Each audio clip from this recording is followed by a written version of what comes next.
Montez le volume et rendez-vous au premier virage. Et oui, tentative de passage de Roll, ça y est. Ah, il se tente de passer.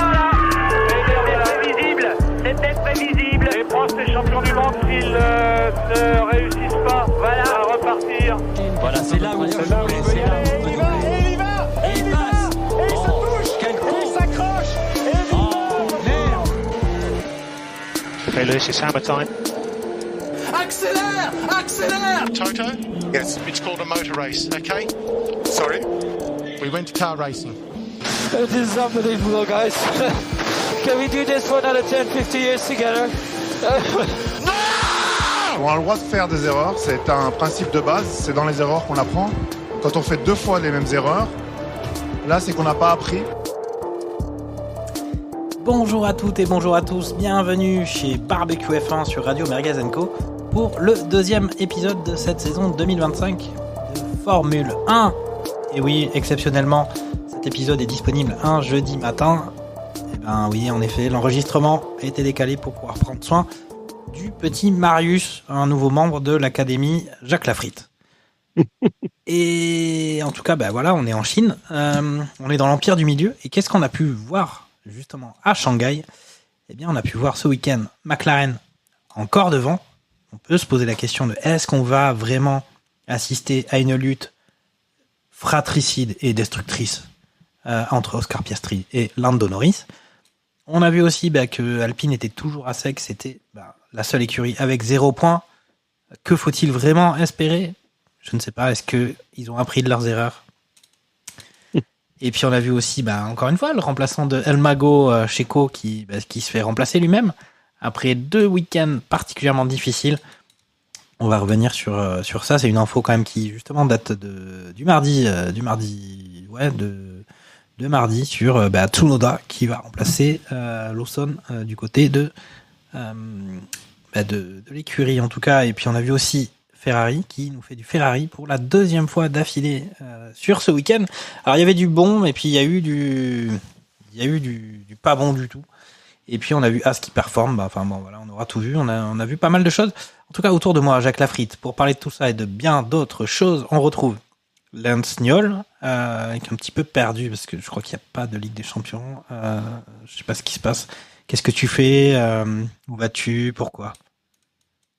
Bonjour, bonsoir à toutes et tous. Oui, c'est vrai que je me sens un peu dépérir dans cette trêve internationale, même s'il y a eu quelques matchs. Donc là, je traîne ma peine devant un World Tour de la MLB, donc un Chicago Cubs LA Dodgers. Ah ouais, on en est là. C'est un match qui est au Japon. Mais sinon, il y a de la Ligue des Champions, mais féminine. Oui, c'est vrai. Donc ça intéresse un petit peu moins les gens, malheureusement. Mais donc il y a un petit Olympique Lyonnais, Bayern Munich. Les Lyonnaises doivent terminer le travail parce qu'elles ont gagné 2 ou 3-0 à l'aller en Bavière. Donc on fait confiance aux Lyonnaises. Seule représentante française encore en Ligue des Champions. Donc on les encourage fort.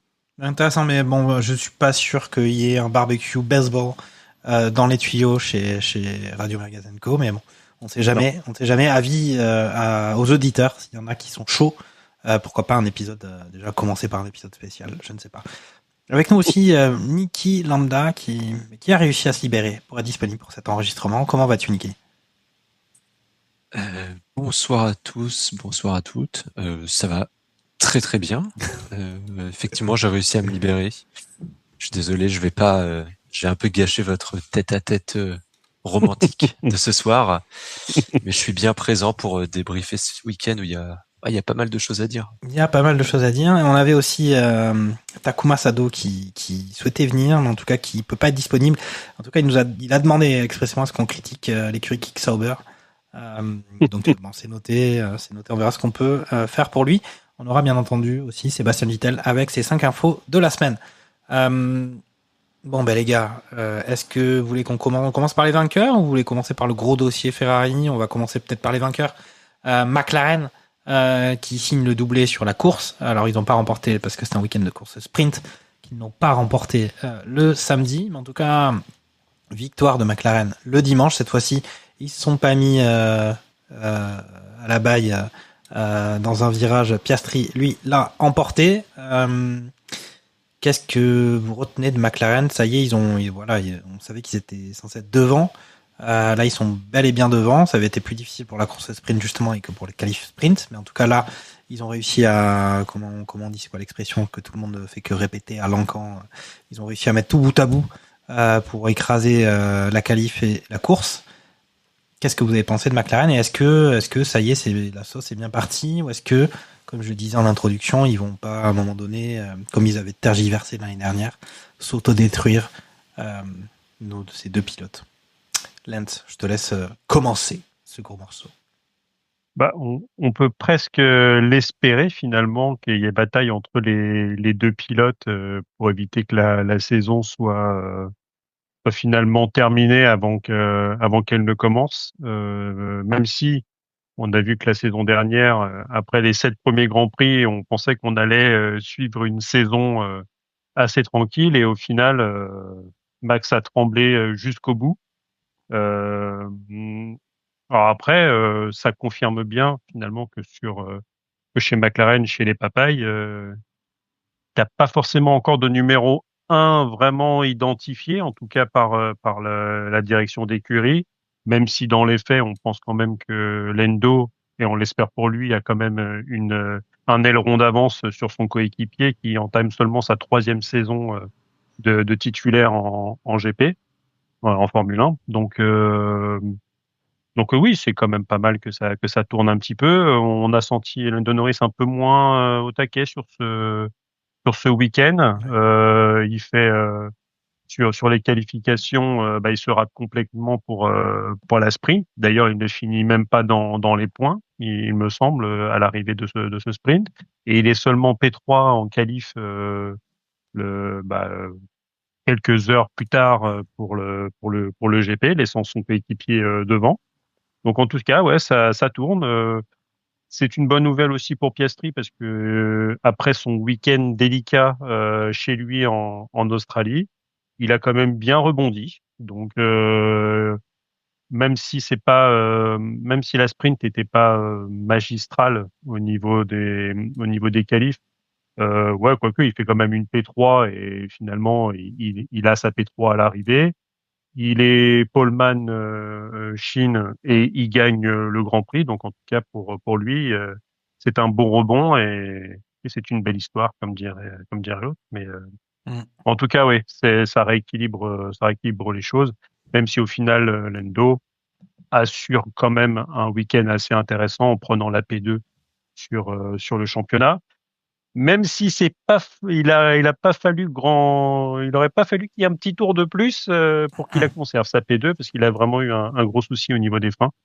D'ailleurs, ça sera un peu un de mes coups de gueule de ce Grand Prix que j'appellerais un Grand Prix d'épicier où finalement c'est celui qui sait le mieux gérer ses pneus et les stratégies à 1 ou 2 arrêts. C'est vrai que moi, je suis quand même plutôt du style Jean Alesi, c'est-à-dire à fond, à fond, à fond, à fond. Et c'est vrai que cette Formule 1 gestionnaire où c'est ouh là là, attends, je vais même pas attaquer le mec devant, je vais rester 3 secondes derrière pour pas prendre du dirty air et pas fumer mes pneus. Je t'avouerais que après, même quand dans Gran Turismo, tu dois mettre les hard et mettre ton curseur où tu consommes le moins d'essence pour ne pas faire d'arrêt et fumer les mecs. Déjà en jeu vidéo, ça me gave. Alors, j'imagine même avec le scotch, sur le bouton de la télécommande. Exactement. Donc ouais, c'était aussi un de mes. Il fallait que je râle à un moment ou un autre, sinon c'est pas un véritable barbecue F1. Donc voilà. Après mon tunnel, je laisse le volant à Niki. Ok, vas-y, Niki. Est-ce que pour toi McLaren, là, ils ont juste montré leur juste niveau après peut-être quelques erreurs sur le Grand Prix précédent, qui étaient quand même aussi dans des circonstances particulières. Là, c'était sur du sec. À Shanghai, peut-être que les autos ont donné leur pleine mesure. C'était peut-être plus lié à la performance qu'auparavant en Australie. Qu'as-tu pensé de ça? Alors, effectivement, la semaine dernière, c'était quand même des conditions très particulières avec la pluie, le sec, la pluie, le resec, la repluie, la pluie par-dessus la pluie. Donc, qui se sort, c'est Piastri, qui se sort la semaine dernière. Voilà, c'est une erreur en course. C'est des choses qui arrivent. Là, cette semaine, ils ont quand même été assez impressionnants. Parce que en qualif, si je reprends, moi j'y arrive pas, je suis désolé, avec les courses sprint, tout se mélange dans ma tête, je sais plus quelle course ou quel qualif, donc je suis obligé d'avoir des notes comme ça. Mais ouais, en qualif, ils font 1 et 3. Au final, à l'arrivée, ça fait 1 et 2 sur le podium.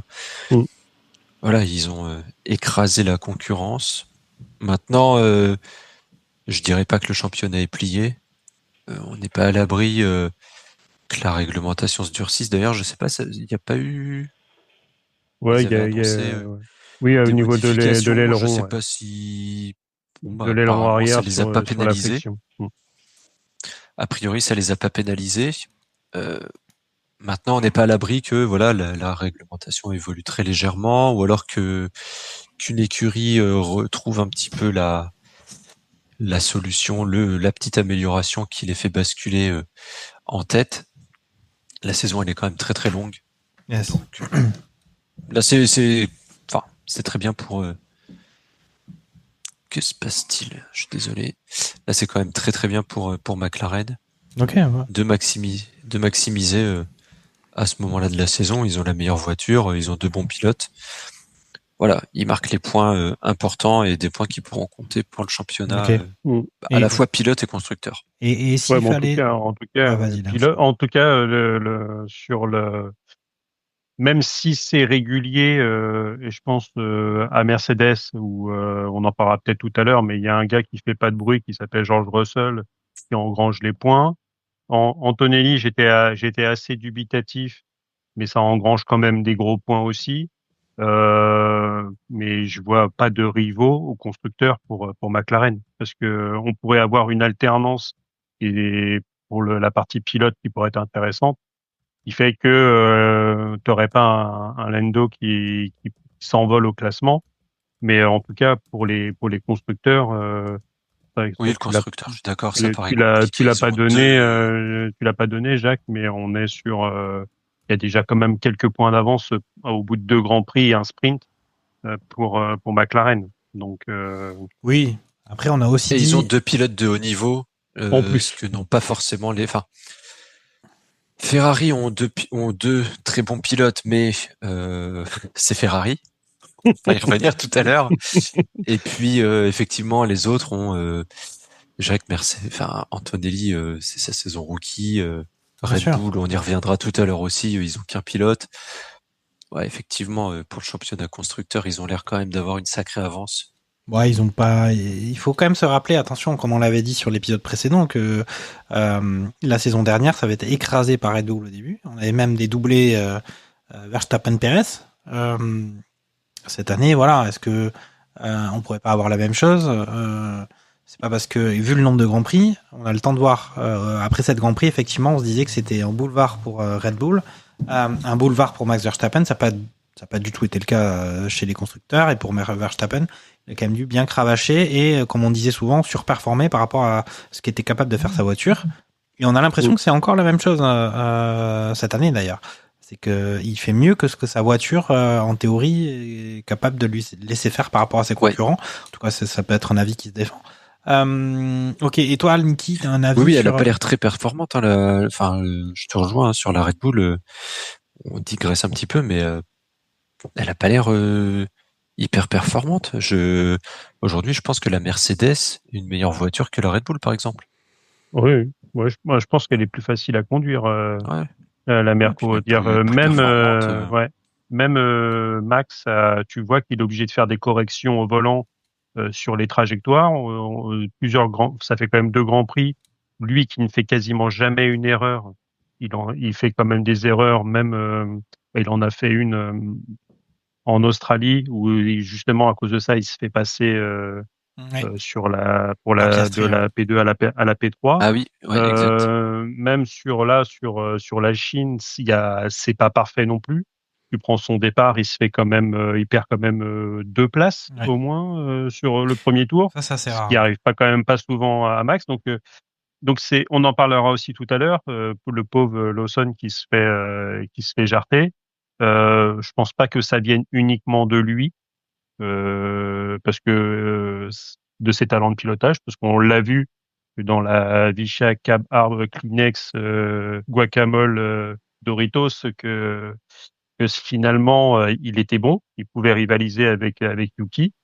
Et donc finalement, heureusement que Alpine n'a pas donné son feu vert pour que Colapinto prenne la V-carb, parce que sinon notre ami Lawson repartait dans les limbes du trou noir qu'est l'équipe et le paddock Red Bull.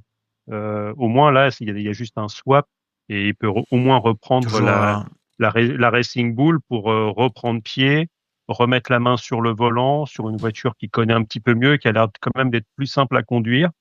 De l'aveu de tout le monde chez les deux Red Bull, chez les deux RB, on va dire.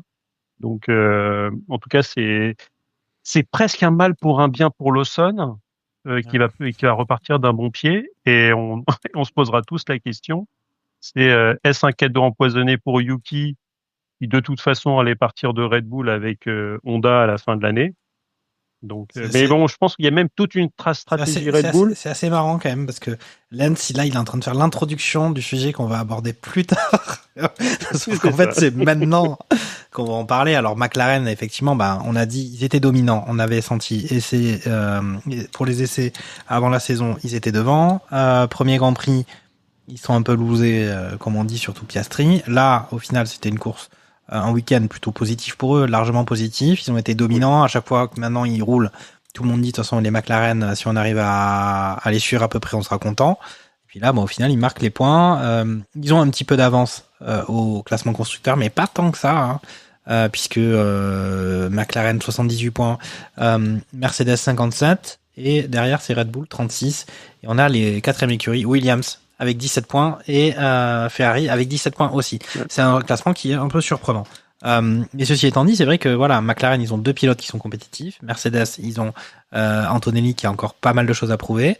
Red Bull, ils ont viré leur deuxième pilote au bout de 2 Grands Prix. On va revenir sur ça. Après, Williams, c'est Williams, et Ferrari, il y a quelque chose, il y a une limonade qui, pour l'instant, n'a pas encore complètement pris, ou la mayonnaise, je sais pas, enfin, ils savent pas eux non plus. Ok, donc juste le débat Piastri, le débat Piastri-Norris, on a encore le temps de voir comment ils arrivent à s'entendre. Ça vous fait ni chaud ni froid, on a le temps de voir. On va dans ce cas tout de suite passer, là on a parlé de, Lance a introduit le sujet avec Verstappen, qui est peut-être responsable des difficultés de ses coéquipiers qui n'arrivent pas à s'en sortir.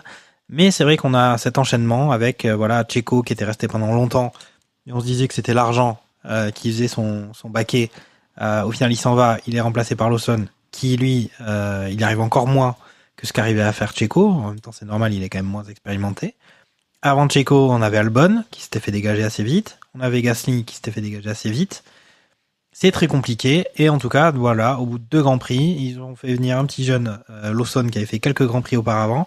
Ils le virent au bout de 2 Grands Prix. C'est vrai que ses performances il était dernier, quoi, quasiment, avec une voiture qui était quand même s'ils sont pas ouf, ils sont quand même censés être à peu près au moins dans la première moitié de grille. Déjà, est-ce que vous trouvez que c'est normal ou pas ce choix ressources humaines de Red Bull? On avait vu des interviews un peu où on sentait déjà que c'était chaud, avec Horner qui disait s'était retrouvé coincé en interview par des Belges. Il disait je sais pas, on va regarder ça de plus près. Il lui demandait pourquoi ils avaient dépensé autant d'argent pour payer la dernière année de contrat à Sergio Pérez pour au final avoir quelqu'un de moins bon.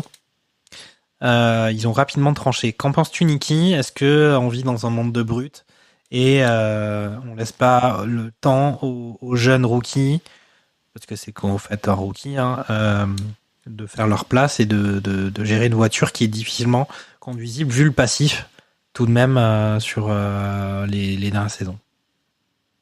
Alors, Moi, mon premier conseil aux jeunes, méfiez-vous des borgnes. On le répétera jamais assez.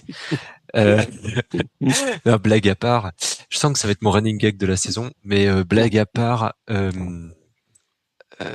je trouve que, enfin, Red Bull, c'est quand même du grand n'importe quoi et à plusieurs niveaux. C'est-à-dire que, effectivement, l'année Checo, c'était le seul qui apportait un petit peu de stabilité pendant 1 an et demi, ouais, enfin non, même un peu plus. Enfin, pendant quelques années, il a quand même été performant. C'était un bon coéquipier pour Verstappen. C'est vraiment la dernière saison qui était très très compliquée.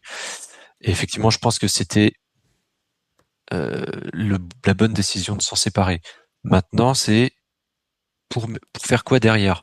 Ils n'ont pas voulu promouvoir Tsunoda parce que Tsunoda est très proche de Honda et comme l'a dit Lens tout à l'heure, il y a de fortes chances que Tsunoda et la Galaxy Red Bull se soit fini. Ça se termine à la fin d'année, donc ils n'ont pas voulu miser sur Tsunoda pour mettre Lawson à la place et au final le virer au bout de 2 Grands Prix, dont un Grand Prix qui s'est passé sous la flotte dans des conditions un peu délicates et contre l'avis de Verstappen. On disait toujours que voilà, c'était de la faute de Verstappen si les autres pilotes n'arrivaient pas à performer chez Red Bull parce que la voiture est faite pour Verstappen et son style de pilotage très spécifique. Pendant des années, Verstappen, on ne l'entendait rien dire un peu là-dessus en disant que, enfin, on se disait ouais, c'est un petit con, il pense qu'à lui et tout ce qu'il veut c'est le championnat pilote, etc., etc.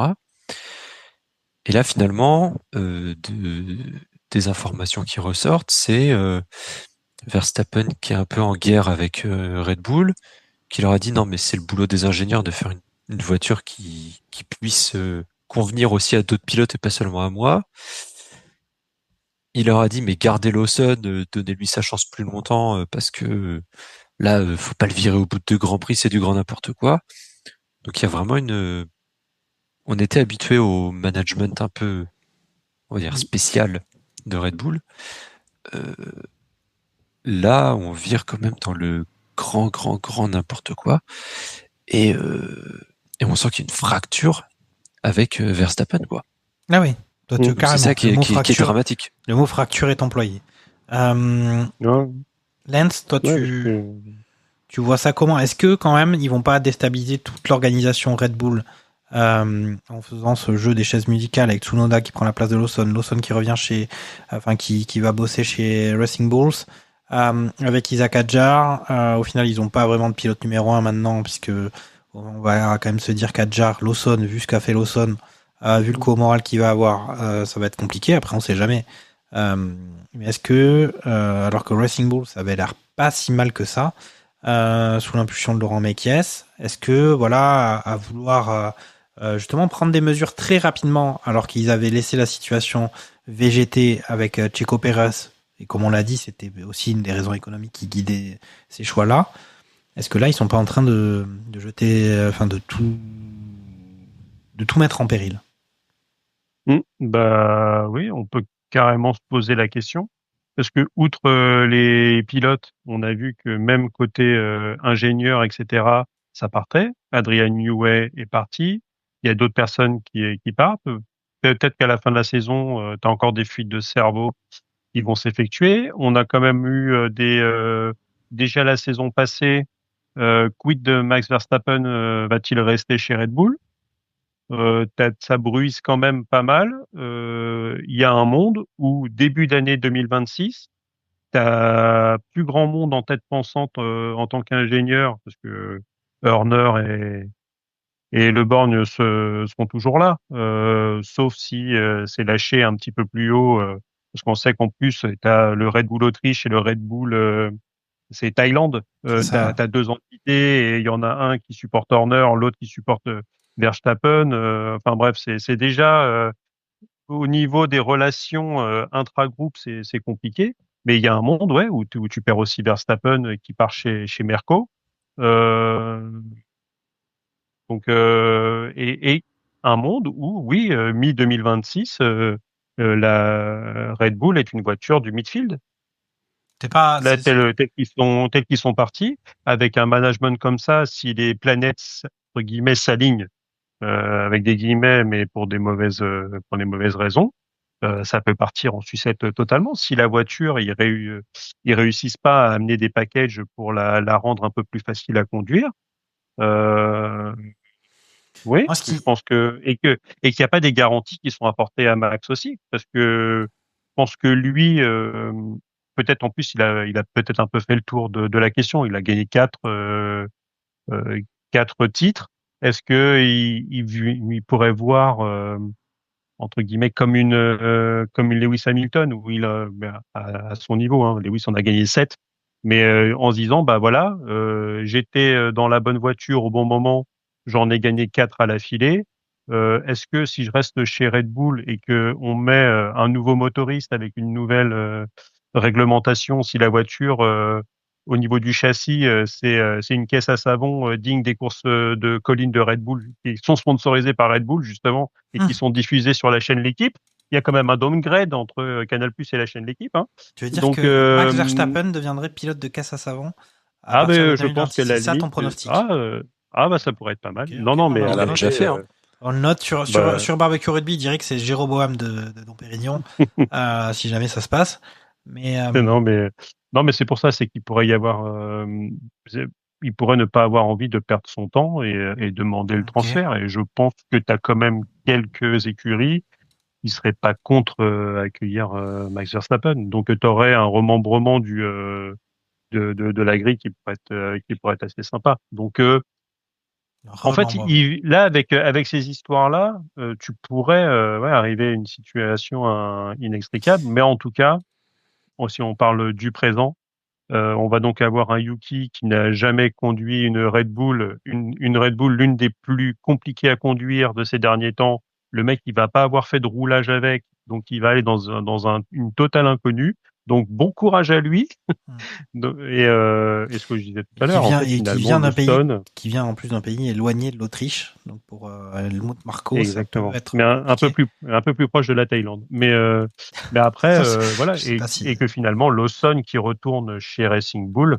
Et ça, finalement, est-ce que c'est pas le mieux pour lui? Je sais pas. Faut qu'il reprenne. Pour Lawson, il reprenne ses marques. Lawson, si, car clairement, sinon il était perdu pour la cause. Il paraît que quand on tombe de cheval, quand on tombe de cheval, il faut vite remonter sur le cheval. C'est ça qu'ils essaient de faire. Mais moi, c'est juste au-delà de la Formule 1, c'est juste au final, Red Bull a quand même l'image d'une entreprise, et c'est pour ça qu'ils sont souvent dans les sports extrêmes ou les sports comme la Formule 1, dynamique, jeune, un peu iconoclaste dans une certaine mesure. Là, entre les histoires qu'il y a eu avec Horner d'harcèlement sexuel et les résolutions un petit peu pas très claires, embrouillées et les problèmes de communication en interne, plus maintenant le fait qu'ils prennent des décisions très rapides de virer des jeunes, etc. Je trouve qu'ils ont une image antipathique. Est-ce que ils sont en train de une vraie image antipathique. C'est même pas antipathique. Là, je crois qu'on vire carrément dans le toxique. Pour moi, c'est corrosif. C'est attention, faut les mettre dans une armoire de sécurité, les mecs. Hein, donc sinon, ne vous mettez pas ça sur les mains si vous voulez pas avoir un trou. Non, mais c'est. Je suis d'accord. Non, mais franchement, et en plus ils ont 2 écuries, donc il y a 20% de la grille. Et heureusement, j'ai l'impression que chez Racing Bull, bah justement, la voiture, elle est peut-être un peu mieux née. On a l'impression que l'ambiance est vraiment bonne. Et après, si on veut parler aussi. Quand tu joues les outsiders, c'est plus simple. Quand t'es outsider, c'est plus simple. S'il y a une marche à franchir, on verra si Yuki Tsunoda l'a franchi. Bah en tout cas, Racing Bull, il n'y a pas d'attente non plus. C'est-à-dire que ils y vont enfin, on ne sait pas comment ça se passe en interne. Évidemment qu'il y a toujours de la pression, etc. Mais entre guillemets, qu'ils finissent au constructeur 5e ou 7e, on s'en fout un peu, quoi. Je veux dire, les mecs, ils ont pas de pression. Ils savent que c'est un peu l'antichambre de Red Bull et que, voilà, s'ils sont là, c'est peut-être aussi parce qu'ils sont pas assez bons pour aller au-dessus. Donc en fait, j'ai l'impression que c'est voilà chez Red Bull, on prend normalement les mecs qui sont à 10 sur 10. Là, c'est les mecs qui sont à 8 sur 10. Ils sont contents, ils bossent tranquilles, sans la hiérarchie qui vient leur mettre la pression. Ils font leur truc dans leur coin. Voilà, forcément, c'est ça. Aujourd'hui, tu le vois de façon dans les caméras et tout. Ça a l'air quand même d'être une meilleure ambiance là-bas. Par contre, là où on le répète quand même régulièrement, le fait qu'une écurie puisse avoir, enfin qu'une entreprise, qu'une entreprise puisse avoir plusieurs équipes, donc puisse avoir 2 écuries, je trouve que ça pose quand même des gros problèmes parce que là, c'est-à-dire que ce pilote-là il nous plaît pas, allez on fait juste un petit swap, un petit switch, et finalement ça change rien au niveau des budgets, ça change, enfin. Finalement, tout est déjà prévu pour. Tu peux dire c'est quoi la suite? C'est d'avoir 3 écuries et puis en fait, t'échanges les pilotes en fonction de la forme de chacun. Il y avait pas un truc de mercato, un peu comme un MPG, comme Mon Petit Gazon, mais pour la F1 là, on avait essayé de faire un peu au début, je crois. Je sais plus qui nous avait proposé ça et on pouvait faire rouler le pilote qu'on voulait pour gagner. Enfin bon, je sais pas si ceux qui m'écoutent savent de quoi je parle. Mon Petit Gazon, c'était pour le foot. Mais pour la F1, il y avait ça au début, mais bon, ça m'avait pas passionné. Mais c'est vrai que voilà, on a parlé plusieurs fois de ces histoires d'écurie, double écurie. On parle aussi de la multipropriété de clubs en football. On a les mêmes problèmes dans le foot. Voilà, c'est un peu particulier. Là, la différence, c'est qu'au moins, en théorie, les écuries, les clubs qui sont possédés par les mêmes propriétaires s'affrontent pas tous les week-ends, mais on sait que déjà quand ils s'affrontent en Coupe d'Europe, il y a besoin de me justifier auprès de l'UEFA que il y a bien une stricte séparation des conseils d'administration des clubs, etc. Donc il y avait eu notamment le cas avec Toulouse et le TFC et le Milan AC quand ils auraient pu se retrouver en Coupe d'Europe, mais enfin bon. Voilà, donc c'est compliqué, mais c'est vrai que cette situation avec deux écuries et un seul maître, c'est un peu particulier. Moi, en tout cas, je souhaite. Après, tu peux l'avoir avec les pièces, parce qu'avant, avec Ferrari et Alfa Romeo, tu avais un peu ce truc-là où l'Alfa Romeo était une Ferrari Wish, mais tu n'avais pas ce lien direct. Là, tu as quand même. Ils ont dû changer le nom. C'est le même boss, quoi. Et tu faisais le parallèle avec le foot. C'est comme Salzbourg, toujours pareil. Le Red Bull. Toujours Red Bull. T'as le Red Bull Salzbourg et le Rasenballsport Leipzig. Mais les deux, c'est RB. Et donc, et là, en Formule 1, c'est exactement la même chose. T'as la Red Bull et la Racing Bull. Non, mais à un moment, ils ont fait exactement la même chose. Sauf que là, tout le monde s'en fout en Formule 1 et ils peuvent faire le truc. Sauf si les 2 écuries se disputaient le titre de champion du monde, peut-être que Ferrari, McLaren, Mercedes, Aston Martin, ils viendraient un peu plus pleurer au niveau de Formula One. Il y avait déjà eu des combines avec Ricardo et le meilleur tour. C'est aussi à cause de ça que ça a été supprimé. Le point, c'est à cause de ces agissements-là que ça a été supprimé cette année. On en pense qu'on veut de ce point pour le meilleur tour, mais en tout cas, c'est justement parce qu'il y a eu cette suspicion d'entente, ils ont résolu le sujet en supprimant l'attribution du point. Ok, on a fait McLaren. Alors, on n'a pas trop parlé de course, en fait. On a plus parlé de ce qu'il y a à côté, du contexte et tout. La course était assez chiante, franchement. C'est pour ça que je disais, c'était une course d'épicier, donc. Mais si on au revient niveau des places. Si on revient sur Racing, course d'épicier, tu dis. Mais bon. Oui, j'ai l'impression de voir un match de l'équipe de France avec Didier Deschamps, quoi. Tu joues bien défensif. C'est pas du tout la palme à l'attaque, parce qu'on l'a bien vu. Ceux qui ont tenté les 2 arrêts, donc à avoir une conduite peut-être un petit peu plus agressive sur les pneus, finalement, ils se sont retrouvés dans la loose. On a vu avec les Racing Bull, on l'a vu avec Hamilton qui a tenté au moins Ferrari. N'a pas fait une Ferrari en mettant tous les œufs dans le même panier. Ils ont fait du différencié. Bon, à l'arrivée, ça a fait à peu près la même chose. Mais voilà, c'est. T'as raison de souligner ça. Que je pense qu'on l'avait dit la semaine dernière sur Ferrari. Et pourquoi est-ce qu'ils essaient pas de sonder les stratégies s'ils sont pas sûrs d'eux? Là, c'est ce qu'ils ont fait avec Hamilton qui lui s'est arrêté. C'était pas le cas de Leclerc. Au final, ça a été un peu la même chose. Mais pour revenir Ils ont Et moi, c'est pour ça. différencié, et ils ont tellement différencié qu'ils ont différencié les motifs d'abandon de disqualification. ça, c'est Ça, bien c'est fait. fort. Oui, mais alors, Et on va c'est en pas parler. mal. Et c'est pas deux mêmes problèmes sur la même voiture. On met un problème sur chaque voiture. Comme ça, les deux sont Et éliminés. est-ce que ils auraient pu est-ce que par exemple Hamilton il avait pas aussi le problème de poids, ou est-ce que c'était possible d'avoir deux problèmes ou pas? Ça, je me suis posé la question parce que effectivement on se dit ils ont deux problèmes différents, mais est-ce qu'ils ont pas commencé par la planche Par le pont plat. d'Hamilton et puis ils se sont dit c'est bon, ça suffit, il est déjà disqualifié, on va pas peser la caisse, mais peut-être qu'il avait lui aussi le souci. Une double disqualification. Il aurait pu avoir une double disqualification. Je ne sais pas. Mais Non, peut-être pas la même chose, parce que au final, quand tu économises tes pneus, tu économises aussi l'essence parce que tu n'attaques pas de la même façon. Donc finalement, ils se sont aussi trompés parce qu'il y a, quand on a vu typiquement la course sprint, que les gommes médium étaient totalement bouffées au bout de 12 tours. Ouais. Tu te dis c'est obligatoire que tu aies au moins 2 arrêts, voire plus, parce que tu sais pas comment du tout aller réagir les pneus hard, parce qu'ils n'ont pas du tout été testés du week-end, parce qu'ils n'ont pas été chaussés même aux essais libres du vendredi matin.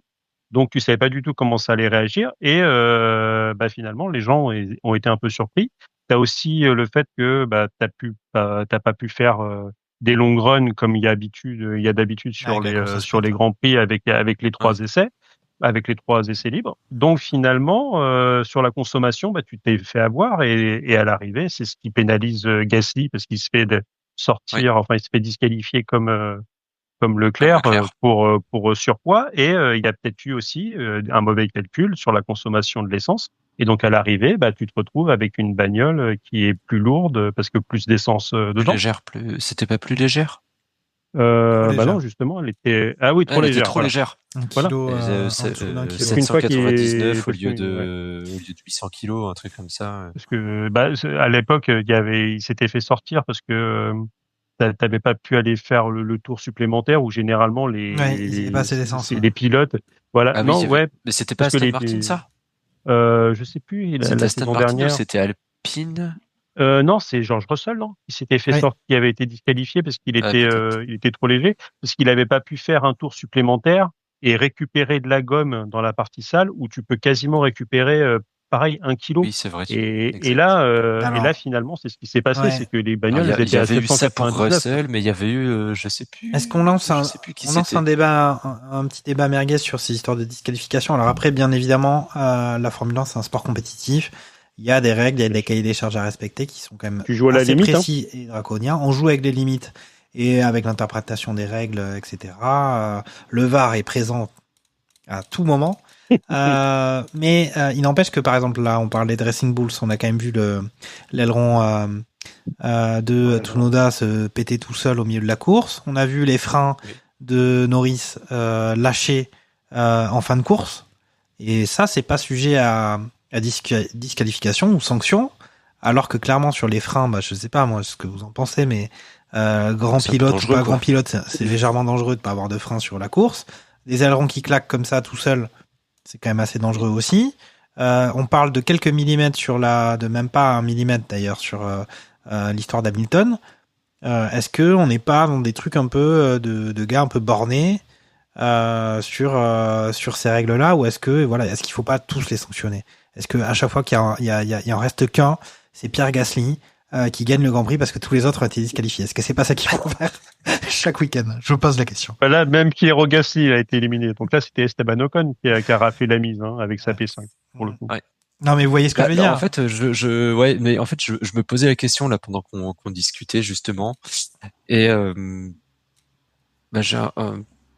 je sais pas comment me situer, parce qu'effectivement, c'est rageant de se dire il y a un côté ridicule où Lens, tu parlais la disqualification de Russell, où il joue tellement avec la limite qu'il espérait faire un tour et récupérer de la gomme sale, comme ça aurait rajouté du poids. Enfin, tu en arrives à des stratégies pour jouer avec la limite qui en deviennent vraiment ridicules. Donc tu dis, à quoi bon? Est-ce que ce serait pas mieux de faire sauter ces règlements ou de mettre un seuil de tolérance? Mais si tu mets un seuil de tolérance, les équipes vont jouer à la limite de ce seuil de tolérance, donc c'est juste repousser le problème. Et si tu supprimes purement et simplement ces règles, en fait, tu peux te retrouver avec une moto GP avec une moto qui prend le départ du Grand Prix de Formule 1. Voilà, c'est pour caricaturer, ou comme il y a eu dans les années, je crois 80, une équipe qui se pointe avec une bagnole avec 6 roues. Voilà, c'est la Tyrrell. C'est donc t'es obligé finalement de mettre des règles sur le poids, sur l'épaisseur de chaque pièce, etc., etc. C'est un peu un sacerdoce et tu. Ah voilà, moi je disais sais pas juste. trop comment me situer. Moi je disais juste qu'il y avait quand même aussi une préoccupation de. Là, on est sur de la performance, même si forcément on va toujours faire un lien entre la performance et la sécurité, mais on a vu quand même des problématiques techniques qui ont un lien avec la sécurité, qui n'ont pas été et je vous laisserai aussi enchaîner. Après, on ouvrira le dossier Ferrari sur l'aileron de Charles Leclerc qui lui permet d'aller plus vite. Chose déjà vue sur les saisons dernières. Oui, on a déjà vu des saisons passées. Sur les saisons dernières, mais voilà, moi je tire juste le fait que ok, il y a la performance. Là, on a quand même des dommages relatifs à la fabrication du véhicule, à des pièces qui sont défaillantes, qui ont un lien avec la sécurité des pilotes, qui eux se retrouvent pas sanctionnés.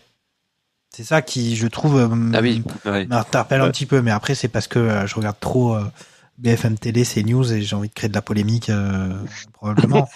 Je suis un enfant. Mais oui, vivons du buzz.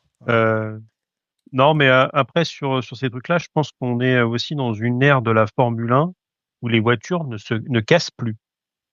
Parce que si on repart, il y a quand même quelques années, les abandons pour casse mécanique étaient courantes. Là, demande à Charles Leclerc. Enfin voilà, aujourd'hui, quand il y a une voiture qui abandonne, c'est que le pilote a fait une erreur et qu'il s'est retrouvé tassé dans un banc de sable, ou qu'il a dit bonjour d'un peu trop près au Tech Pro, ou que t'es quelqu'un qui lui a rentré dedans. Mais sinon, ou qu'il s'appelle Fernando Alonso dans une Aston Martin. c'est pas faux. Mais non, mais je suis d'accord avec toi, c'est extrêmement rare. Moi, j'ai le souvenir de c'était Sainz, je crois, dans la Ferrari, qui, sans raison, en bout de ligne droite, la boîte de vitesse elle prend feu. Enfin, c'est en Autriche, non? Ouais, c'est peut-être en Autriche. C'est possible avec après la voiture qui recule. Ouais, c'est ça. Il y avait même pas le frein. Il y avait même pas le frein à main, quoi. Ouais.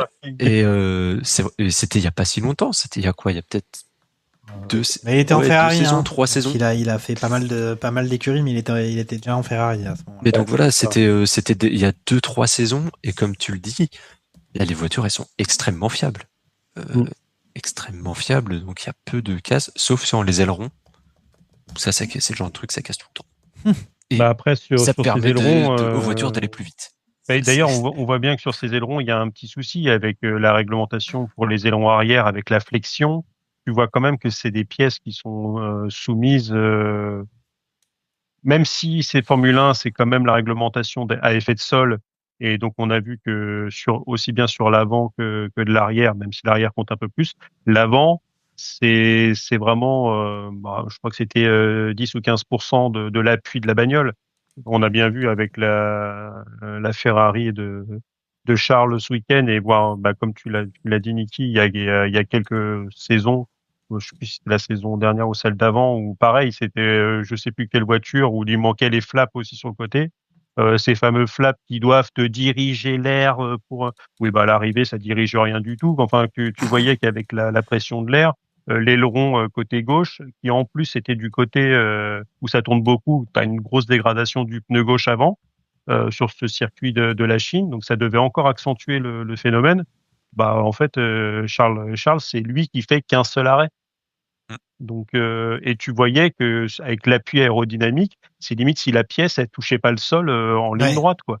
Donc d'ailleurs, tu vois, c'est typiquement sur ce genre de truc, il devrait peut-être y avoir une réglementation qui dit que quand tu as une pièce comme ça qui est cassée, et que tu dis que quand on a vu ce qui s'est passé avec la Racing Bull, avec un flap qui c'est carrément le flap de l'aileron avant qui se désolidarise complet, où tu vois que c'est comme une petite soudure qui saute et que la pièce elle vole, tu dis qu'il laisse la voiture de Charles conduire et qu'il l'oblige pas à changer l'aileron avant. Moi, tu vois, ça à la limite, ça me ça me choque peut-être un petit peu plus que d'aller après mesurer. Mais est-ce qu'on a déjà eu, plat, est-ce qu'il y a déjà eu le cas sur les dernières saisons où justement une voiture dangereuse, on lui fait les drapeaux, je sais plus comment il s'appelle.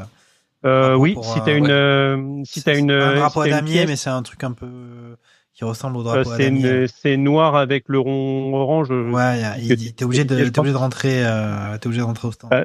Ouais, En il y a fait, eu ça. si le flap côté gauche il n'était pas tombé, mais qui pendait, au bout d'un moment, il est obligé parce que il peut voler à n'importe quel moment et aller encastrer, voler dans le public, passer derrière et endommager la voiture de derrière. Donc là, il aurait été obligé. Mais vu que ça a pété tout de suite, d'ailleurs, on n'en parle pas, mais bah, si on en parle pour Ferrari, c'est quand même malgré toute leur turpitude, les mecs, ils auraient pu sortir les 2 bagnoles au premier tour. Parce qu'on on a vu des, pneus, pneus éclater pour moins que ça. J'allais dire qu'on va maintenant parler de Ferrari stricto sensu.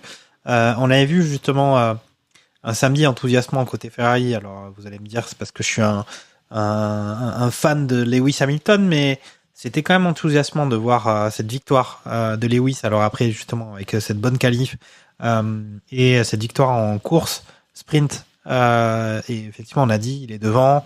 Il a évité le mauvais air de suivre les voitures devant lui parce qu'il était tout seul et c'est ça qui a fait peut-être sa performance. Il a quand même fini largement devant sans être véritablement inquiété par Max Verstappen pendant la course. C'est ça qui a fait aussi ce que les écuries avaient prévu pour le dimanche, ce qui s'est pas finalement trop vérifié avec ces histoires d'arrêt, etc.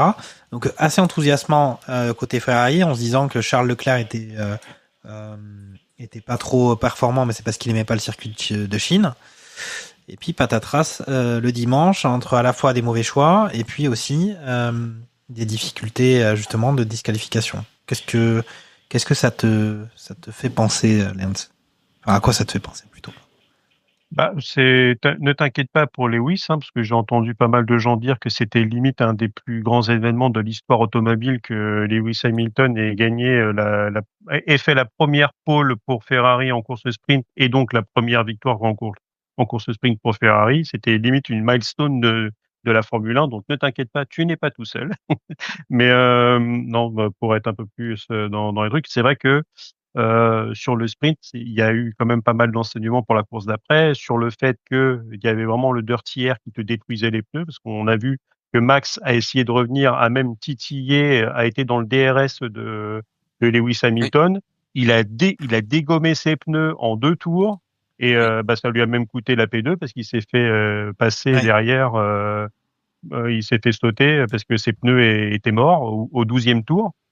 Mais ce qui a surtout montré pour le lendemain, c'est ceux qui sont partis en hard dès le début de course ont donné des informations, parce que si tout le monde était parti en médium, il est possible que tu aurais peut-être eu des stratégies un peu différentes. Peut-être que les gens seraient vraiment partis sur 2 arrêts, ou alors voyant que tu dégrades absolument pas sur des hards, les gens auraient continué. Donc, ouais, mais bon, avec des scies, comme on dit, on coupe du bois.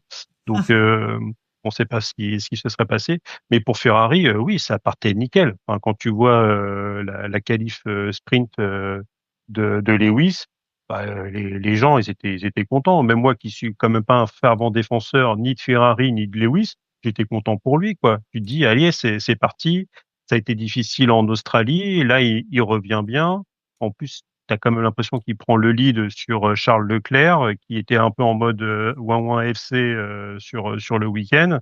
Je suis pas bien dans la voiture, j'aime pas trop le circuit. Bah, arrête de geindre, mon gars, et passe la deuxième, quoi. À un moment, t'es pilote de Formule 1, quoi. T'es pas pilote de kart. On sait qu'il est pas dans tes petits papiers, Charlie Leclerc. Ah, moi, pour moi, c'est le pilote le plus surcoté de la grille. Donc, c'est pour ça que je suis content que Lewis arrive, histoire qu'il lui mette 2-3 torgnoles dans la tronche. Alors, à la fois passer devant lui, l'agressivité, la violence. Exactement. Tu sais, moi, je viens du football. Hein, c'est ce que j'allais dire. C'est ce que j'allais dire. Mais non, mais histoire qu'il le motive aussi un petit peu, qu'il le sorte de sa zone de confort, parce que pour moi, Leclerc est dans une zone de confort trop intense chez Ferrari. dans une telle écurie, normalement, on doit avoir des résultats au bout. Je trouve qu'on est extrêmement gentil avec lui. Il est à combien? 6, il en a gagné 2 l'année dernière, hein, donc il doit être à 7, 6 ou 7 victoires. J'ai envie de dire, c'est tout. Et Charles Leclerc, t'as l'impression que c'est le plus grand pilote de tous les temps pour certains, et le mec, il a 6 ou 7 victoires en Grand Prix. Hein. Il a quand même beaucoup plus de déceptions que de. Oui, mais c'est à l'image de Ferrari. C'est pas non plus. Ouais, mais il pilote pas une Haas. Attends, c'est pas si mal Haas. C'est pas si mal Haas. Hein. Tu te calmes tout de suite. On va pas parler. D'ailleurs, tu vois, je parle. C'est avec Takuma. On a mal parlé de Haas. Les mecs ont performé. Donc, dans les commentaires des vidéos, etc. Donnez-nous l'équipe que vous voulez qu'on détruise avec Takuma pour qu'elle marque des points le week-end d'après. Donc, on va bien assaisonner. Kicksober, ça serait quand même vraiment très surprenant. Niki, toi, ta vision du week-end Ferrari. Entre, voilà, on avait vu déjà Frédéric Vasseur dire, attention, c'est bon, on n'a pas gagné 14 courses d'affilée, on n'est pas champion du monde, parce que c'est vrai qu'il y avait une euphorie intense avec suite le transfert du siècle, on doute un petit peu, certains disent qu'il est en pré-retraite, et puis en fait, boum, victoire en course sprint avec la qualif, la course, souverain, sans erreur, ça y est, le roi Lewis est de retour. Et puis patatras le dimanche. Comment tu t'analyses ça, sachant que c'est vrai que Ferrari nous a accoutumés quand même à ces erreurs de stratégie, à ces problèmes comme ci, comme ça. Là, ça fait coup sur coup les deux. Tu vas pas me dire qu'il y a un complot quand même contre Ferrari. Et non, je dirais pas qu'il y a un complot. Ferrari, c'est un week-end ferraresque, j'ai envie de te dire, c'est-à-dire où on passe par toutes les émotions, c'est-à-dire que voilà, le samedi c'est super, c'est génial, c'est la fête, la première victoire de Lewis. Alors comme l'a dit Lens, voilà, bon, on en a fait énormément avec cette victoire. On rappelle que c'est que la course sprint, hein, c'est une course qui compte presque pas. Mais et puis voilà, le dimanche, les 2 bagnoles qui se rentrent dedans au premier tour. Au final, après ça, la course se passe relativement tranquillement. Je crois qu'ils finissent 4 et 6, non? C'est pas quelque chose comme... Ou 5 et 6, je sais plus. Avant de se faire sortir... Oui, avant de se faire éliminer, je sais plus, je crois que c'est... Ouais, pour moi, c'est ça. C'était... 5, il y en a un qui est 5, ouais, 5 et 6 ou 5 et 7. 5, 6 ou 5, 7, quelque chose comme ça. Enfin bref. Ouais, 5 et 6. Ouais. C'est pas un résultat incroyable, mais tu marques des points, les 2 pilotes sont dans les points, c'est un résultat correct. Et puis en fait non. Et puis finalement, bah voilà, c'est pour d'avoir trop joué avec la limite, tu te fais sortir tes 2 voitures, je veux dire. C'est déjà relativement ridicule de se faire disqualifier pour une connerie comme on en a parlé tout à l'heure. Hein. Moi, je trouve ça déjà ridicule quand tu vois le Gasly qui se fait disqualifier pour une histoire de sa voiture est trop lourde. Tu te dis c'est nul, trop légère. C'est naze. Trop légère. Trop légère, excusez-moi. Non, parce que c'est censé être un gain. C'est naze, c'est ridicule. C'est censé être un gain. Ça peut arriver une fois de temps en temps. Je veux dire, ça peut arriver une fois de temps en temps. Allez, tu passes pour un con, et puis on n'en parle plus. Mais là, les 2 voitures dans le même week-end, en plus pour 2 problèmes différents, ça peut arriver que à Ferrari. C'est pas possible autrement. Ou à Alpine. Voilà, ça peut arriver à Ferrari ou à Alpine. Mais non, je sais pas. Il y a peut-être le siège est peut-être construit sur un cimetière indien. J'ai l'impression que les années passent et se ressemblent, c'est-à-dire que on mise de gros espoirs sur eux, et puis ah ouais, mais la voiture est pas assez bonne cette année, et puis on fait des erreurs, et puis il y a des événements contraires, et puis mince, c'est une année de transition, mais promis l'année prochaine, on va être au top. C'est la 10e ou 14e année de transition de suite quand même, les gars. Enfin, mais surtout, c'est que tu as le titre constructeur qui est pas passé loin la saison dernière. Donc tu te dis en plus, avec l'arrivée de Lewis, c'est bon, tu montes fortement d'un step. Donc les gens y croient. Donc Mais En là, plus, du tu coup, dis, vu que la vas Red de... Bull est un petit peu en jeu, tu as certes la McLaren qui est là, donc il y a une fenêtre d'ouverture. Tu sais que, bah après, on l'a dit, le gros problème pour les autres, c'est que la McLaren, tu as l'impression que si c'est pas Norris qui score, c'est Piastri qui scorera, voire qu'ils vont faire des doublés ou au moins les deux voitures sur le podium, si c'est P1 ou P3 ou P2, P3, et tu as peut-être une petite victoire qui va leur échapper de temps en temps. Donc là, Ouais, c'est mais vrai c'est que Ferrari. Je Jacques veux nous dire, disait les ils sont écarts, mais tu as censés pouvoir déjà 40 points, quoi. rivaliser. Ah bah oui. Ils sont censés pouvoir rivaliser. Pourquoi il y a 3 ans ils avaient la meilleure voiture et là maintenant leur voiture avance pas des masses. Et enfin, Ok. je commence vraiment à perdre l'espoir avec cette écurie parce que d'année en année, tu vas de désillusion en désillusion. Et ouais, pour moi, c'est exactement ça. C'est que j'ai vraiment l'impression que tous les ans, chez Ferrari, on nous vend une année de transition. Après, juste pour revenir sur les histoires de contrôle, moi il me semble que toutes les voitures sont pesées à chaque Grand Prix, donc au final Gasly et Leclerc, bah, au final toutes les voitures sont pesées. Donc, mais par contre pour le coup d'Hamilton, c'est des critères aléatoires. Donc là pour le coup, est-ce que absolument pas toutes les voitures ont été contrôlées comme celle d'Hamilton. C'est aussi sur un caractère peut-être suspect de la voiture pour les commissaires. Mais ils contrôlent pas du tout toutes les voitures sur ce paramètre-là. Après, tu savais que sur justement les Ferrari, ils avaient déjà eu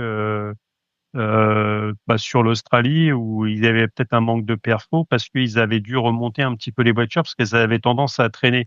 Donc au final, tu te dis que sur ce revêtement où il n'y a pas de bosse, qui a été complètement resurfacé, qui est bien lisse comme des fesses de bébé, et ben forcément, tu te dis ah bah cette fois-ci ils vont peut-être baisser ou laisser un peu le châssis près du sol pour gagner en performance.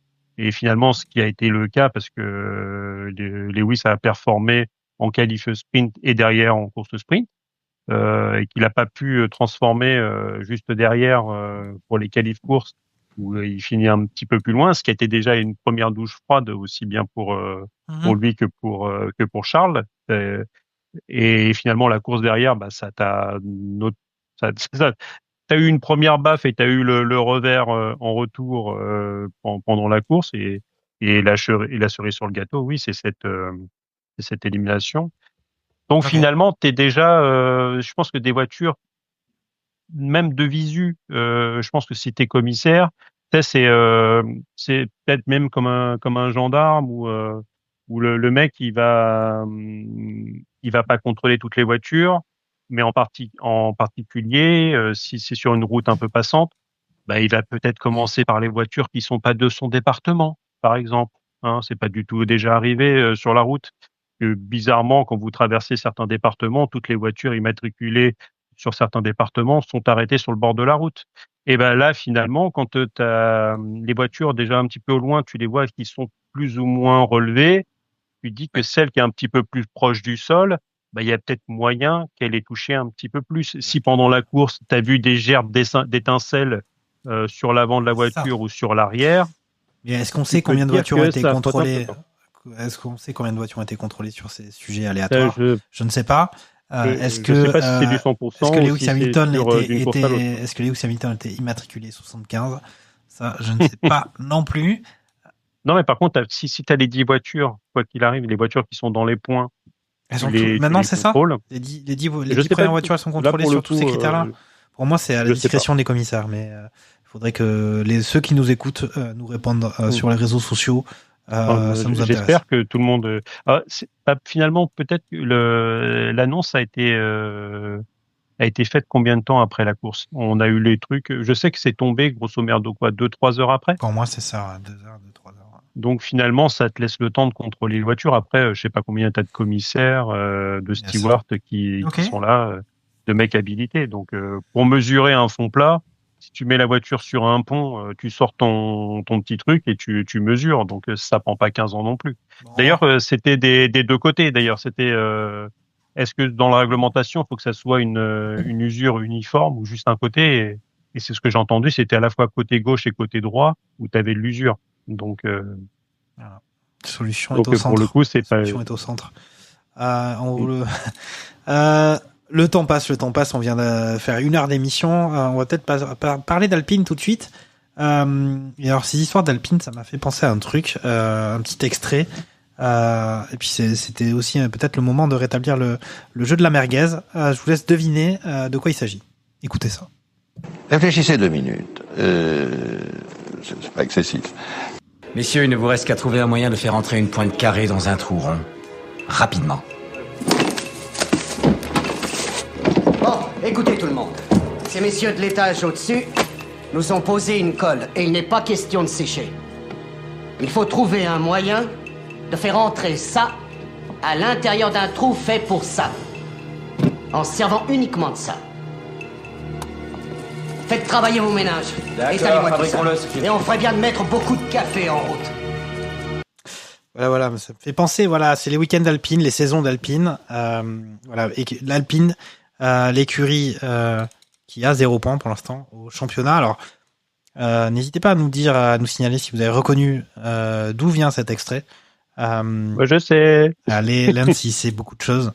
Je sais pas si... Enfin voilà, en tout cas, Moi, c'est un problème d'ingénieur. C'est des problèmes d'ingénieur qu'il faut résoudre. Exactement. Et du côté Alpine, c'est compliqué.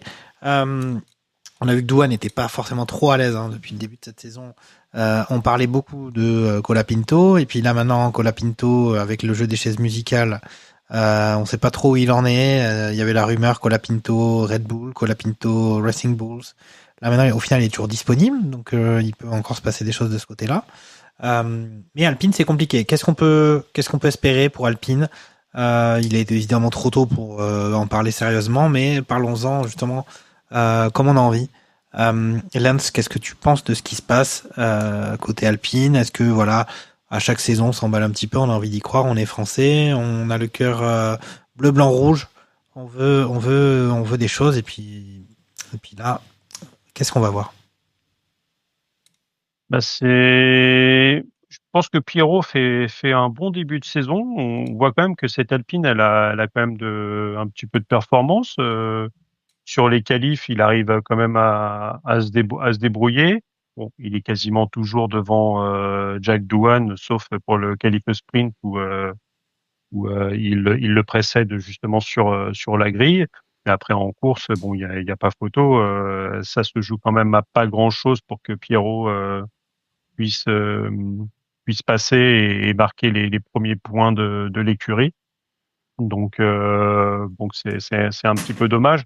Et c'est vrai que sur Colapinto, tout le monde le sait, c'est que Jack Doohan est en sursis. On espère pour lui qu'il aura un petit peu plus de courses que Liam Lawson dans la Red Bull.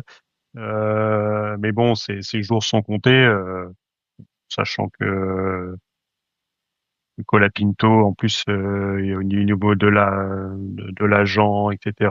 Bon, il y a un petit peu du Fabio qui traîne dans le coin. Certains diraient que les dés sont déjà pipés. Donc, à l'arrivée, ça va être le Pierre Sage de l'Olympique Lyonnais. S'il fait des bonnes performances et qu'il est devant Pierrot, qui réussit à faire des Q2, voire des Q3 de temps en temps, Doohan sauvera son baquet. S'il est tout le temps derrière, qu'il fait des Q1, et ça sera compliqué pour lui d'espérer rester dans la voiture et de pas être remplacé tout de suite par, ou du moins dans les 4-5. Là, on a déjà fait 2, donc on va dire les 3-4 prochains Grands Prix. Donc, on va voir comment ça se passera à Suzuka, mais si à Suzuka, c'est qu'elle a miteux et qui fait un tout droit dans les graviers, qui finit pas la course, qui se qualifie P19.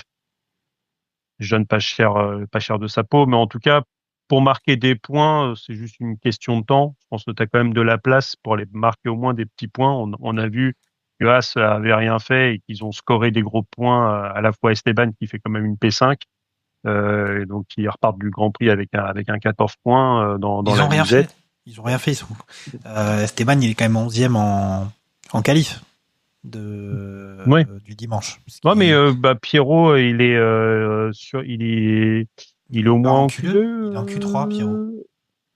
Non, c'est vrai. Pirot, il est en Q3. Ouais. Je confonds avec l'Australie où il s'était bien comporté. Là, c'est vrai que ça a été un peu plus compliqué avec la Chine parce que même en sprint, c'était pas fameux. Ils font P16 et P17, je crois. Oui, c'est ça. Donc c'est quand même des performances nettement, qui sont un peu inquiétantes et qui sont symbolisées aussi avec ce 0 pointé. On a cité étrangement ces Williams qui étaient des concurrents la saison dernière. Parce qu'il y a ça aussi, hein. On sait que Williams, ils ont pas énormément de thunes. Alpine, il y a beaucoup de restructuration, beaucoup de changements. On a l'arrivée de notre ami italien de Benetton qui fait un peu qui rue dans les brancards. Mais c'est inquiétant, je trouve. Mais est-ce que c'est pas parce qu'on se fait des faux espoirs à chaque fois? Pour moi, c'est le cœur du supporter qui est déçu. Niki, est-ce que tu as des choses à dire sur Alpine ou est-ce que on va passer à autre chose, on va passer au Japon parce qu'il n'y a pas grand-chose à dire, on va se laisser quelques grands prix avant de faire un bilan. Oui, je pense que là ils ont pas eu de chance sur ces premiers GP. Ce qui peut être un petit peu inquiétant, c'est que leurs concurrents pour le championnat ont marqué des points. Là où l'année dernière, t'as des écuries qui sont restées très très très longtemps avec vraiment peu de points. Là, tu as Haas qui en a déjà 14, t'as Kick-Sauber qui en a déjà 6, Racing Bull qui en a que 3, mais je pense qu'ils sont amenés à en marquer quand même beaucoup plus. C'est-à-dire que là, Alpine prend déjà du retard sur ses concurrents pour le classement constructeur.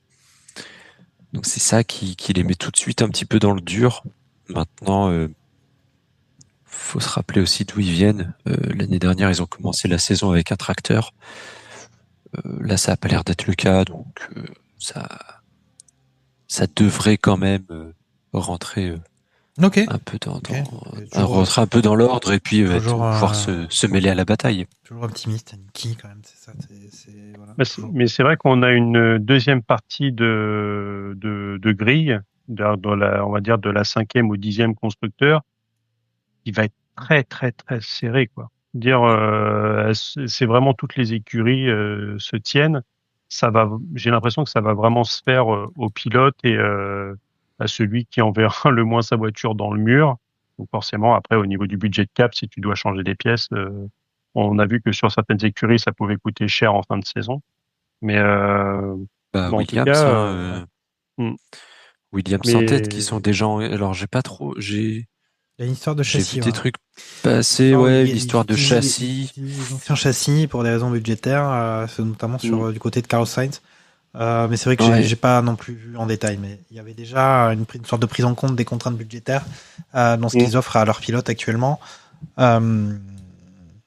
Ok, très bien. Est-ce que vous avez des choses à ajouter? Parce que là, on a déjà fait 1 heure d'émission, donc on va passer directement à... Je vous laisse en fait un petit tour de table sur des choses à signaler. Kimi Antonelli, Haas. À signaler que George Russell a encore fait une course George Russellesque. C'est ça. C'est-à-dire qu'on l'a pas vu. Il fait P3. Voilà, c'est super. On l'a pas vu. Il est là. Personne sait qu'il est là, mais voilà. Et même Antonelli, pareil, il fait pas de bruit, il marque des points, donc voilà. Je sens que ça va être une saison un peu bizarre chez Mercedes où ils vont toujours être là sans qu'on les remarque. Ouais, mais c'est marrant parce que on se dit, je trouve qu'il y a des archétypes quand même qui se dégagent. On a Verstappen qui, là, ça fait quelques temps maintenant qu'on sait qu'il surperforme sa voiture, en tout cas ce qu'il a dans les mains. Et on a Mercedes, malgré le départ d'Hamilton, qui continue toujours de réussir à faire leur petit bonhomme de chemin en n'étant pas forcément au rendez-vous, mais ils mettent des points. Et puis là, Russell, voilà, on le voit pas trop. Il a quand même fait une P2 en qualif qui était quand même significative. On l'avait vu très performant. Mais au final, voilà, Mercedes 57 points au classement constructeur, tandis que McLaren a 78 et qu'on dit que McLaren écrase le truc. Et puis en fait, ils écrasent, mais les autres ils sont pas si loin que ça derrière. Lance, toi non, en tout cas, c'est clair que si tu vois quand même que malgré une Red Bull compliquée, Max est là. que la Merco, je pense que elle est quand même meilleure que la voiture de la saison dernière. Enfin, dire, c'est pas forcément compliqué, mais que Russell étant régulier, eh ben si ça se plante devant au niveau des McLaren ou de Max, voire même je pense que la Mercedes est devant la Red Bull, donc Russell à la régulière sera devant Max. Pour moi, Max est plus sur une P4 avec son classement. Donc Russell, il sera là et je pense que Russell, il finira la saison avec 4-5 victoires qu'il pourra récupérer. Si devant, ça fait pas le travail. Si tu tombes comme sur un circuit comme ça de Chine, parce que finalement, la Chine, ça va beaucoup plus vite, mais à l'arrivée, c'est Monaco. Hein. C'est-à-dire que si tu pars en pôle, tu gagnes la course.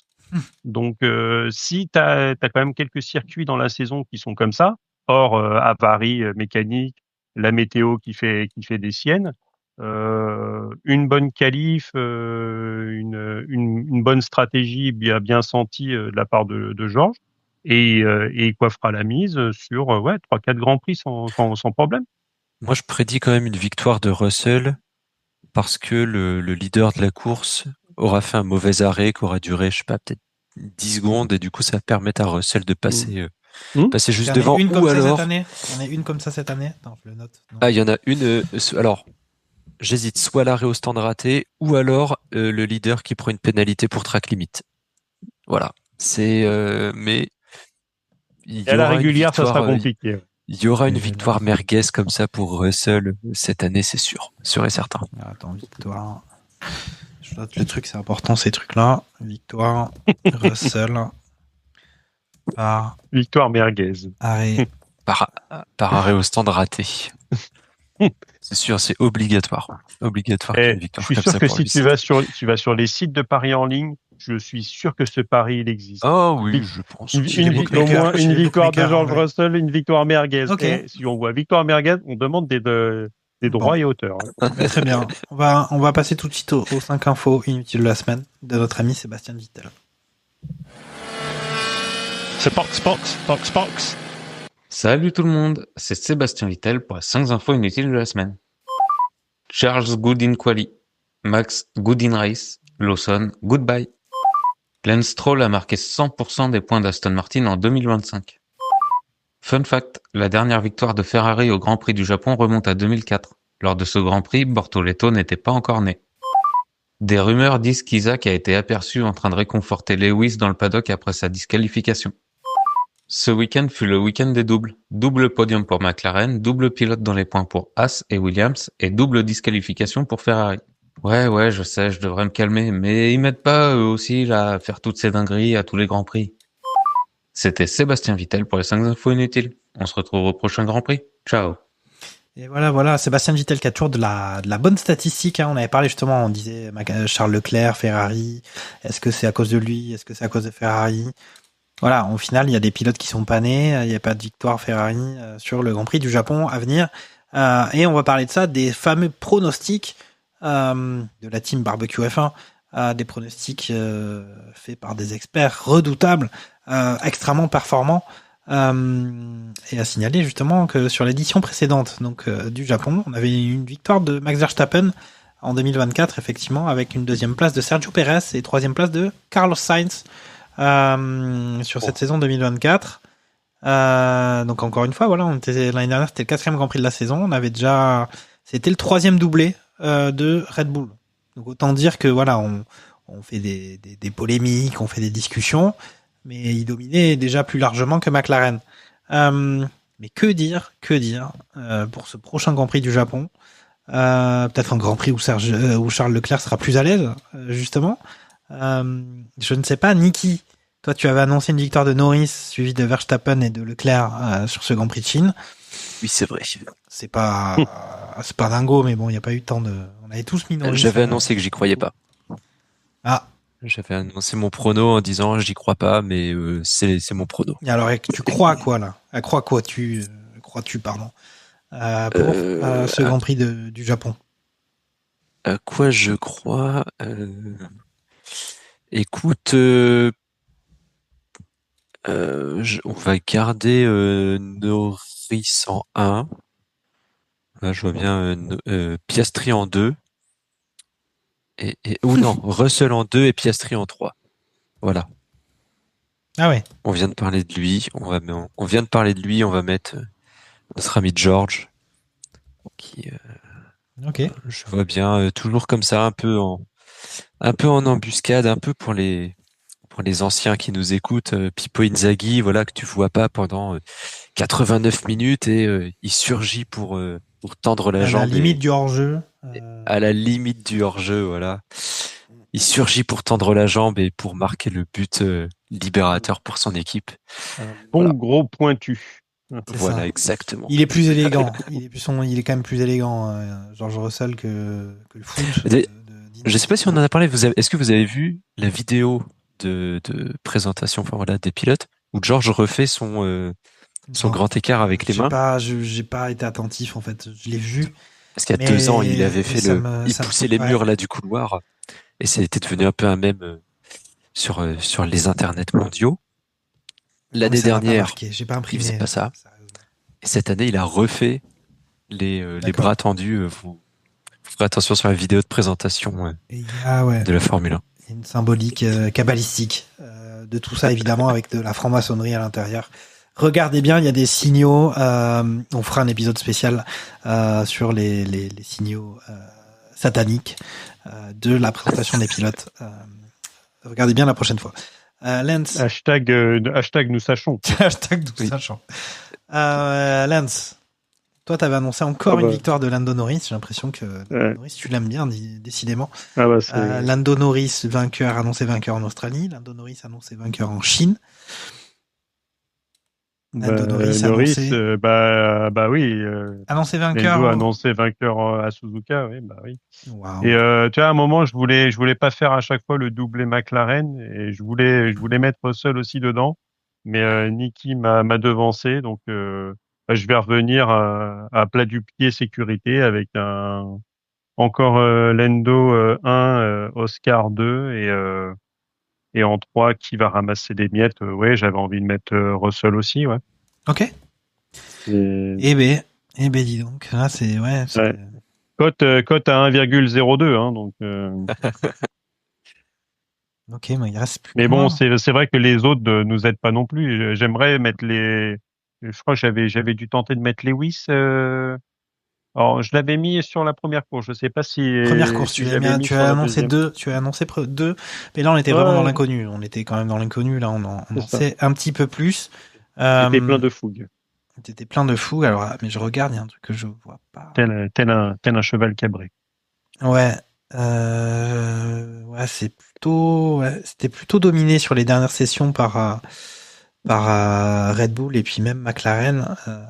Puisqu'en 2023, on avait à Suzuka, Verstappen, Norris, Piastri. 2023, 2022, on avait un Verstappen, Perez, Leclerc. 2025, moi j'annonce Piastri, Leclerc, Verstappen. Il faut quand même... Non, pas sur le podium, ça c'est... Tu mets 5 €, tu prends 5000 balles là. Hein. C'est pas facile. Si tu mets Piastri vainqueur, bon, ça baisse la cote, mais. Voilà. Est-ce que vous avez quelque chose à ajouter? Juste, moi, je vais rappeler parce qu'on a fait une bonne durée d'émission là, c'est cool. Rappelez encore une fois qu'on sera Radio Merguez & Co sera du côté de Podren avec pas mal de membres de la team, donc c'est cool. Et attendez que je rappelle les dates. Mais peut-être que Lance les a plus en tête que moi. C'est le dimanche 21 avril, et si c'est en direct, ça doit être à 16h ou 16h30, je sais plus. C'est ça. Dans ces eaux-là. Donc, voilà. Donc ouais, nous serons 4 avec le retour du grand Christophe Dubarry, le multi-merguezeur Carlos Misère, Christophe Califourchon et Christian Califourchon. Richard Raccourci. C'est ça. Donc moi-même et Elio. Elio sur la partie cyclisme. Donc Donc cool. Bah, il fait tous les barbecues seront représentés. Ouais, c'est ouais. Et barbecue à l'honneur. Ouais, c'est vrai. Ouais. Ok. Niki, quelque chose à dire, à ajouter Non. Non. Non, Non. Rien de spécial. Continuez à donner votre sang. C'est important. Les réserves sont basses en ce moment. Et puis voilà. Ok. Bon, bah, les gars, merci. À la prochaine. Enfin, après le Grand Prix du Japon, hein, c'est ça. Et c'est pas tout de suite. C'est pas un triple header, c'est juste un double header. Avec ces 2 premiers Grands Prix. Dans 8 jours. Et 8 jours, ça vient vite, hein, quand même. Ouais. Allez, salut les gars. Merci et ciao. Salut. Ciao.